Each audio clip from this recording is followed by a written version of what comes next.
Hi friends, welcome back to Manasa creations. ఇవాళైతే మనం ఒక మంచి టేస్టీ బ్రేక్ఫాస్ట్ అయితే చూసుకోబోతున్నామండి. ఇదేంటంటే మనం నైట్ పప్పులు రుబ్బి నానపెట్టే పని లేకుండా, ఒకవేళ ఎప్పుడైనా క్విక్గా అయిపోవాలన్నా టిఫిన్, లేదంటే మనం మర్చిపోయినా సరే పిల్లలకి మార్నింగే టిఫిన్ చాలా ఈజీగా క్విక్గా చేసి పెట్టే ఈ క్రిస్పీ రవ్వ దోశని హోటల్ స్టైల్లో ఎలా ప్రిపేర్ చేయాలి ఇప్పుడైతే చూసేద్దాం. ఫస్ట్గా ఒక బౌల్ తీసుకొని అందులో ఒక హాఫ్ కప్ సూజీ రవ్వ వేసుకోవాలి, అంటే ఉప్మా రవ్వ వేసుకోవాలి.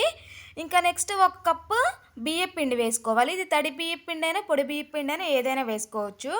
మళ్ళీ ఒక పావు కప్ అంతా మైదా పిండి అయితే వేసుకుంటున్నాను. నేను హోటల్ స్టైల్లో చేస్తున్నాను కాబట్టి మీరైతే గోధుమ పిండి అయినా యాడ్ చేసుకోవచ్చు. టేస్ట్కి సరిపడా సాల్ట్ వేసేసుకోవాలి. కొంచెంగా జీలకర్ర, ఒక 4-5 మిరియాల పొడి తీసేసుకొని ఇలా కొంచెం కచ్చా పచ్చగా అలా క్రష్ చేసేసుకొని ఈ పిండిలో యాడ్ చేసుకోవాలి. ఇంక ఇప్పుడు ఇది మొత్తాన్ని బాగా మిక్స్ అయ్యేలాగా బాగా ఒకసారి కలిపేసుకున్నామంటే టేస్ట్ సరిపడా సాల్ట్ కూడా వేసేసుకోవాలి. ఇంక ఇప్పుడైతే ఫస్ట్ ఒక 2 కప్స్ వాటర్ వేసేసుకొని చక్కగా మొత్తాన్ని బాగా మిక్స్ చేయాలి. అంటే సూజీ రవ్వ వేస్తాం కాబట్టి వాటర్ అనేవి చాలా పీల్ చేసుకుంటాయండి. అదే కాక మనం ఏంటంటే ఈ క్రిస్పీ రవ్వ దోశ అనేది చాలా పలుచుగా ఉంటేనే మనకి చాలా క్రిస్పీగా వస్తుంది. ఈ టిప్స్ అన్నీ పాటించి చేస్తేనే క్రిస్పీగా ఈ రవ్వ దోశ అనేది ప్రిపేర్ అవుతుంది. ఇంక ఇప్పుడైతే చూసారంటే ఆ 2 కప్స్ వాటర్ పోసేసి బాగా కలిపేసుకోవాలి. జీలకర్ర కూడా కొంచెం ఎక్కువగానే ఉంటే టేస్ట్ బాగుంటుంది. ఇంక ఇప్పుడైతే ఒక 2 పచ్చిమిర్చిని చిన్న చిన్న పీసెస్గా కట్ చేసేసుకొని, ఉల్లిపాయను కూడా చిన్న చిన్న పీసెస్గా చాప్ చేసేసుకొని ఇందులో యాడ్ చేసుకోవాలి. మొత్తాన్ని కూడా మళ్ళీ ఒకసారి బాగా మిక్స్ చేసేసుకోవాలి. ఇందాక మనం 2 కప్స్ వాటర్ యాడ్ చేసుకున్నాం కదండి, ఇప్పుడు ఇంకో 2 కప్స్ వాటర్ యాడ్ చేసుకోవాలి. మొత్తం 1 కప్పు బియ్యం పిండికి మనం 4 కప్స్ ఆఫ్ వాటర్ యాడ్ చేస్తామండి. చూసారంటే ఇందాక 2 యాడ్ చేసుకున్నాం కదా, మిగతా 2 ఇప్పుడు యాడ్ చేసేసుకోవాలి. మొత్తం కలిపేశారంటే బ్యాటర్ మనకి ఇలా రావాలి. చూడండి ఎంత పలుచుగా ఉందంటే అంత పలుచుగా ఉండాలి. ఇది థిన్గా ఉందంటే అస్సలు మనకి ఈ క్రిస్పీ రవ్వ దోశ అనేది అసలు రాదండి.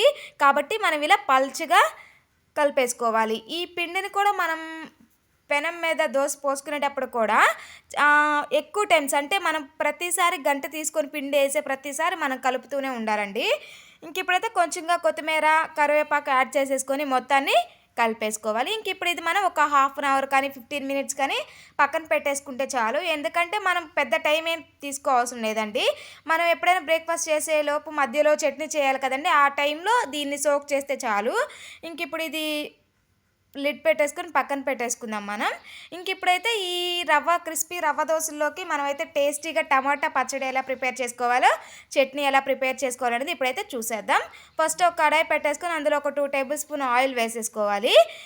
తర్వాత పచ్చిపప్పు, మినప్పప్పు అవన్నీ వేసుకోవాలి. వేసేసుకొని కొంచెంగా జీలకర్ర కూడా వేసేసుకొని దోరగా ఫ్రై చేసుకోవాలి. నెక్స్ట్ ఇప్పుడైతే ఒక మీడియం సైజ్ ఆనియన్ తీసుకొని కట్ చేసేసుకొని వేసేసుకోవాలి. ఇప్పుడు ఒక 3 మీడియం సైజ్ టమాటాలను అయితే తీసుకున్నాను నేను, బాగా పండిన టమాటాలని. ఇవి కూడా బాగా మగ్గించాలండి. మనం టమాటాలు, ఈ ఆనియన్స్ అనేవి మనకి 70% మాత్రమే మగ్గాలండి, ఎక్కువ కాకుండా. ఇంక ఇప్పుడైతే ఒక 3 ఎండుమిర్చి అయితే యాడ్ చేసుకున్నాను. మీ కారానికి సరిపడా ఎండుమిర్చిని కూడా తీసేసుకోండి. ఇంక ఇప్పుడు ఇది మొత్తాన్ని కూడా చెప్పినట్లు 70% కుక్ అవ్వాలి బాగా. ఇంక ఇప్పుడు కొంచెంగా ఒక 2 వెల్లుల్లిపాయ రెబ్బలను కూడా యాడ్ చేసేసుకున్నాను. ఈ ఉల్లిపాయలు, టమాటాలు అనేవి మనకు తొందరగా మగ్గిపోవడానికి ఇప్పుడే సాల్ట్ కూడా టేస్ట్కి సరిపడా యాడ్ చేసేసుకొని ఈ మొత్తాన్ని ఒక 70% బాగా ఉడికించాలి. చూడండి, ఇంకా మనకైతే ఇప్పుడు ఇలా అయితే చక్కగా టమాటాలు, ఆనియన్స్ అనేవి బాగా మగ్గిపోయినాయండి. చూసారంటే సాఫ్ట్గా అయిపోయినాయి. కాబట్టి ఇంక ఇది పక్కన పెట్టేసుకొని మనమైతే మిక్సీకి వేసేసుకోవడమే చల్లారిపోయిన తర్వాత. ఇంక ఇప్పుడైతే పోపు పెట్టేసుకోవాలి.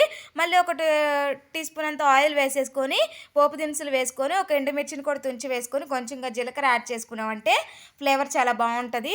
ఇంక ఇప్పుడైతే కరివేపాకు కూడా యాడ్ చేసేసుకొని పోపు అంతా ఫ్రై అయిపోయిన తర్వాత మనం చట్నీలో కలిపేసుకున్నామంటే టేస్టీగా ఉండే టమాటా చట్నీని అయితే మనం ఈ క్రిస్పీ రవ్వ దోశలోకి చాలా టేస్టీగా తినేయచ్చు. ఈ చట్నీ కాదనుకుంటే కొబ్బరి చట్నీతో అయినా సర్వ్ చేసుకోవచ్చండి. నేనైతే టమాటా చట్నీ చాలా టేస్టీగా ఉంటుందని ప్రిపేర్ చేశాను. ఇదే చాలా బాగుంటుందండి, అది కూడా మనం చేసుకోవచ్చు. ఇంక ఇప్పుడైతే ఈ చట్నీ కూడా అయిపోయింది కదా, మనం ఇందాక ప్రిపేర్ చేసి పెట్టుకున్న బ్యాటర్ పక్కన పెట్టేసుకున్నాం కదా, అది కూడా సోక్ అయిపోయి ఉంటుంది. ఇంక ఇప్పుడైతే స్టవ్ మీద పెనం పెట్టేసుకున్నాము. మీడియం మామూలుగా నార్మల్గా దోశలు వేసుకునే పెనం కాబట్టి మీడియం సైజే ఉంటుంది కాబట్టి మనకి క్రిస్పీగానే వస్తాయండి.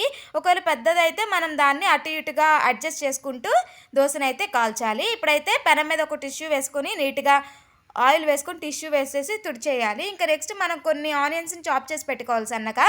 అవి కూడా వేసేసుకొని ఈ బ్యాటర్ మనం ఇందాక ప్రిపేర్ చేసి పెట్టిన బ్యాటర్‌ని బాగా కలిపేసుకోవాలి. కలిపేసుకొని మనం వేసే ప్రతి గంటి మనం పెనం మీద వేసే ప్రతి గంటిని కలుపుతూ మాత్రమే వేయాలి. లేదంటే మనకు సూజీ రవ్వ అనేది అడుగున ఉండిపోద్ది కాబట్టి ఖచ్చితంగా కలుపుకొని వేసుకోవాలి. ఇప్పుడైతే కొంచెం ఆయిల్ ఎక్కువే పట్టిద్ది క్రిస్పీ రవ్వ దోసలకి.